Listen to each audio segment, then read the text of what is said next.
letters. Love letters to Kelly. Dear Kelly, you are the love expert. I am. My name is Charlotte, and I am 16 years old currently. Hey, Charlotte. And when I tell you I have been struggling with love, I've been struggling. About 6 months ago, my ex, who I loved more than anything, broke up with me. We did everything together, Kelly. We would talk 24/7. We'd go on endless dates, and he would always be there for me. However, once he broke up with me, I tried not to let it get to me, as I knew it was his choice, and I respected that, even if it hurt me to my core. But now Very mature. But now that we are friends, I can't help but to shake this horrible feeling. I want him back. I want the love he gave me. I've tried dating other people, but I still don't feel the same way I did with him. If anything, I'm just dating people to fill the void of how much I miss him. It's been 6 months now, Kelly, and I still miss him. We don't talk at all anymore, and I recently found out that he has a girlfriend, and it hurts me more than ever. What do I do, Kelly? Do I tell him how I feel and possibly make things worse, or try to avoid these feelings? Sincerely, Charlotte, please help me. I'm heartbroken. Well, it's hard to avoid feelings, but I think you do have, people like, I can't help how I feel. I can't help who I love. But I think you can control how much you indulge those feelings and thoughts, right? Yeah. And it is absolutely normal that you feel this way, Charlotte. Totally normal. Totally Nobody's making fun of you for having these feelings. That. But I do say you're not completely hopeless or helpless here. Sometimes it just takes time, and it is hard when you're trying to get over somebody and you're trying to be mature and be friends, but you said you're not even talking anymore. It's like, especially at school, when you have to see that same person every single day. It's one thing like if you get married and get divorced, there's no kids involved, you can both go your separate ways and never have to think about it. That's an easy thing to get over. But it's when you have to see them all the time that it makes those feelings linger. But I will tell you this, if you're dating around to get over him, just make sure you don't... You respect yourself. Respect yourself. Thank you. That's a good way to say it. Because you are at least... You sound very mature. You're mature enough to realize, I'm just trying to fill a void here. But don't go looking for that validation from a boy.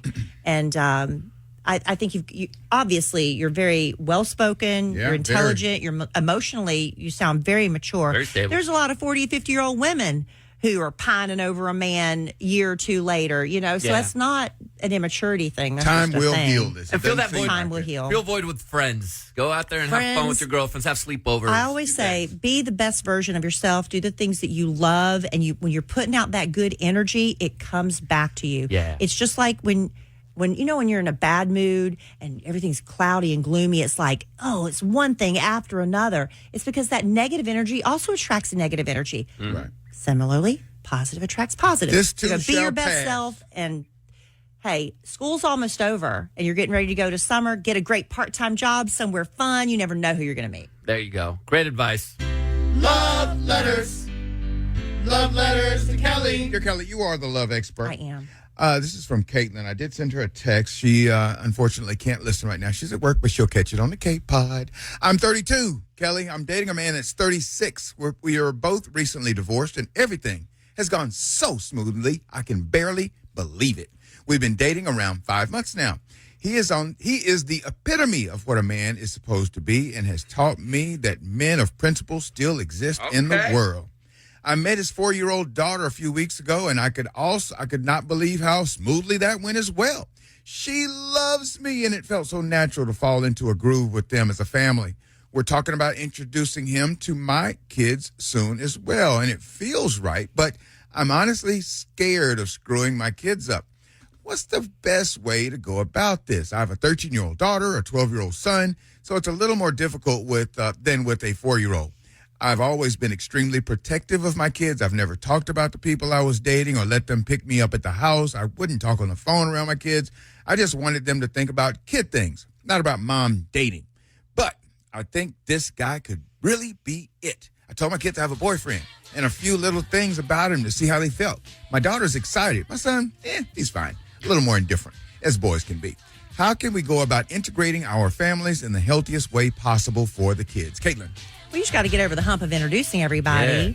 Congrats, though, on finding a man like that. Yeah, and I think it's been 5 months, she said. Yep. That's great. I think that's a good enough time to, now start introducing the kids. What we did is we picked a place with a lot of activities, because if you're just going to make everybody sit down at a dinner together and try to force conversation and look at each other, that's hard. Yeah. But if you have video games and Something for 'em to do walls and to bond climb with. and things and activities, that's why they have so many of these things on dating shows like The Bachelor, because if you have an activity while you're doing stuff, topics of conversation can come up, but you're not forcing an awkward conversation. How long did you and Alan have to wait? 6 months. 6 That months? was in his. Hey, that Smart, was that's in their smart. divorce. Yeah. They had a 6-month rule. That way they felt like they gave you enough time, but you had to only be dating monogamously, like the same person. For 6 not, months. Not dating around, but this one happens to be there the longest, so I'm going to introduce that Oh, one you to didn't the get kid. time served if you were dating multiple people. No, it's like you date the same person for 6 months, Got and it. that way you know this relationship has legs. That's what worked for Alan and his ex.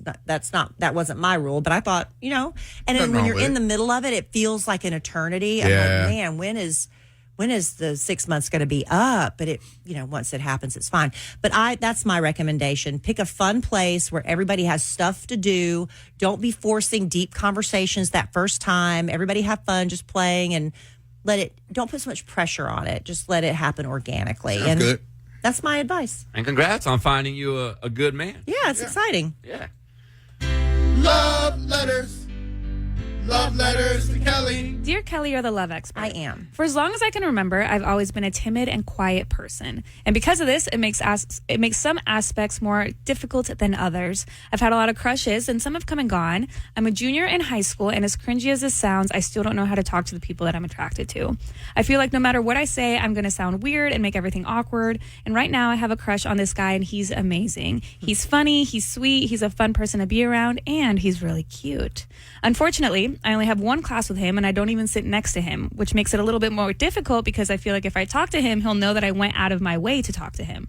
I don't know how to ease into this whole talking thing because I'm really scared that I'm going to mess it up and he'll think that I'm weird. I really, really like him, and all I want is for him to like me back. Please let me know what I should do. Aww. I mean, that's going to be the next 20 or 30 years of your life. It's always awkward. If you guys, how would you like a girl? If there was a girl in your class, just if you can put yourself back into 11th grade or whatever she said she was in, and a girl, would you be flattered if 100%. What could she say, though, that doesn't put her in an awkward spot, but is a great conversation opener? I had a girlfriend in 11th grade that I dated, and she was the one that hunted me down. And we had Spanish class together. And how did she approach you? She ended up, unfortunately, you don't sit by them, but we got to pick our seats every day. She started sitting next to me, and one day she just dropped the pencil. She That's the littlest thing. literally just dropped the pencil and stared at it and looked at me. Mean girls. And Mean so girls right there. Yeah. So I picked it up, and I gave it to her, and she goes, "What's your name again?" And it was beginning of school See, year. And I that's said, a smart girl. "My name's Jose." And she goes, "My name is Betty." And I said, "Nice to meet you." And she goes, "You have a girlfriend?" She just flat out went for See, it. she's bold. She was bold. See, I was bold in high school, and that did not work for me. But as a boy, that I would was lay cool. down in the floor in front of a guy. Not really, but I would be like, I want you, and I love you, and I'm, Right. whatever. But that's interesting because if you go to the book "Get the Guy" by Matthew Hussey, I refer to it all the time. It's very simple. You could read it even in high school. There's nothing. I don't recall there being anything. No, there's no naughtiness in it. There's no naughty. It's not like how to get the guy. It's like how to get a guy's attention, how to get the attract conversation people. started. Men liked. I know we're different times. A woman doesn't need to be rescued. I get all that.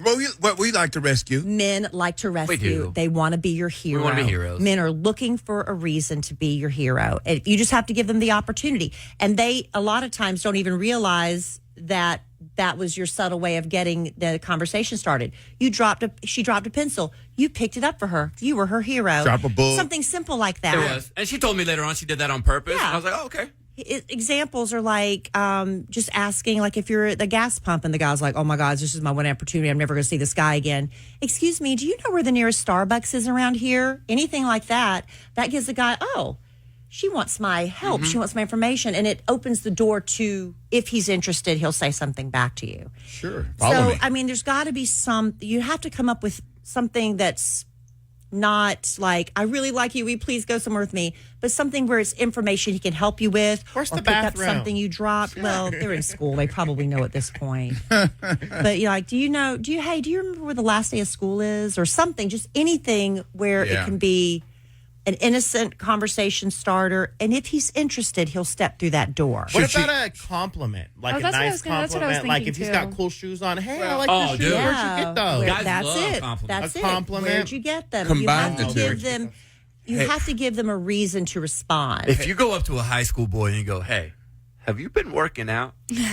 Oh, that dude is all yours. That's hard for a How shy about girl to K do. Stud? Have you been working out? Dang. But it's not that complicated. Get the guy. I think it would work even for a high school situation. It's an easy read, easy concepts, and I really think it would help you.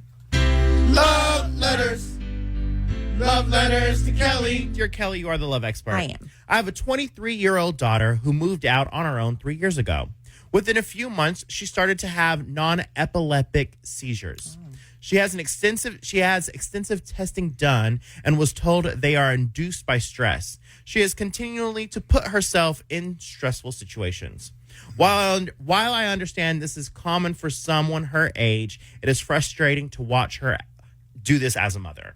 2 years ago, she bought a golden retriever to be her service dog. She has trained it somewhat, but I am having a difficult time accepting her dog has to go everywhere with her. We have a family wedding to attend in September, and she is insisting that her dog needs to travel with her and stay with her.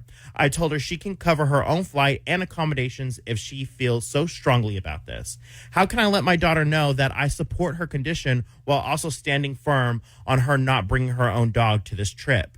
She does take medication daily to prevent these seizures. Thank you in advance. It doesn't sound like you're not supportive. supporting your daughter by not I mean, supporting. I mean, I don't. She needs the dog. You need to talk to somebody who is a specialist in this situation and not just. I mean, I get it. The dog annoys you or whatever.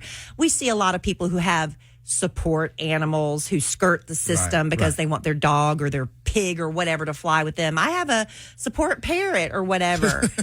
And a lot of people have abused the system. So I think maybe you don't 100% believe your daughter needs this. So why don't you talk to, I mean, if it helps you, talk to a specialist who could say, yes, your daughter absolutely needs this, and maybe that'll help you get past the. I I think somewhere deep down, you think your daughter's kind of faking it. And That's what I'm picking. You know, there's like something in you saying, if it's just stress related, stop being stressed. Yeah. You know what I'm Yeah. saying? You It's don't not- need a dog. it's not Just that go to easy. yoga. Not that easy. There's something that's makes you resent this dog. I think you need to go talk to a specialist and get all your questions answered Is it as maybe to why 'cause- she needs the dog. Do you think it's maybe because the dog's fixing the problem that she feels she needs to be the I one don't know. to fix as a mom? But I It think might be- I think it's possibly because we see so many people abuse it. It's like, you don't we need do. that dog. We do. But we don't know. I mean, we And you you know, can't you see ask. somebody park in a handicapped parking spot. You see them get out walking. They're like, you ain't got no limp. Hey! You're not. You look fine. We But do. we don't know. I mean, we And you you know, can't you see ask. somebody park in a handicapped parking spot. You see them get out walking. They're like, you ain't got no limp. Hey! You're not. You look fine.